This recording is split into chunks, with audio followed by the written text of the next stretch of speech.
May 31 nang isilang ng aktres na si Maha Salvador sa Canada ang first baby nila ng mister niyang si Rambo Nunez, na tinawag nilang si Baby Maria. At makalipas ng isang linggo ay nag-open up si Maha sa publiko para ibahagi ang naging karanasan niya sa panganganak sa unang pagkakataon.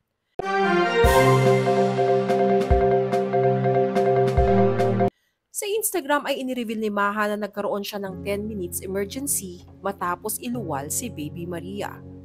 Anya sa kanyang post exactly a week ago, I experienced an intense 30-hour labor, 12 hours without epidural, 3 hours of pushing.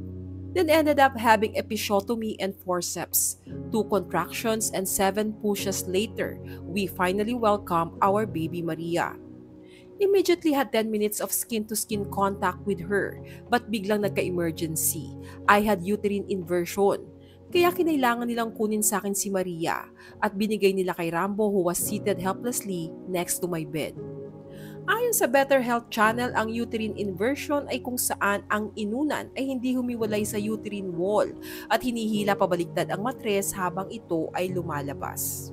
Dagdag pa ni Maha, 3 OB-GYN ang nagtulong-tulong para mano-manong ibalik ang kanyang matris, kung saan umabot sa 3 hanggang 4 na litrong dugo umano ang nawala sa kanya.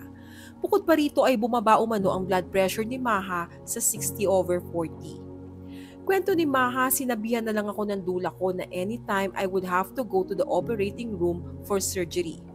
That time sabi ko na lang sa sarili ko na I can't do anything anymore. Ubus na lakas ko. I started praying Hail Mary paulit-ulit kahit wala na akong lakas. And miraculously, after their last attempt, one of the OB-GYN succeeded in repositioning my uterus. Amen. Sa kabila ng hirap na pinagdaanan ay lubos ang pasasalamat ni Maha sa lahat ng taong naging bahagi ng ligtas niyang panganganak, kabilang ang mga medical personnel na nag-asikaso sa kanila pati na sa kanyang mga mahal sa buhay na buo ang suporta sa kanyang panganganak. Sa huli ay ibinahagi ng aktres na kasalukuyan siyang nagpapagaling at may makabagbag damdamin siyang mensahe para kay Baby Maria.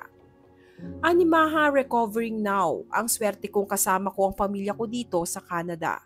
To my husband, I love you. To my Maria, everything is worth it.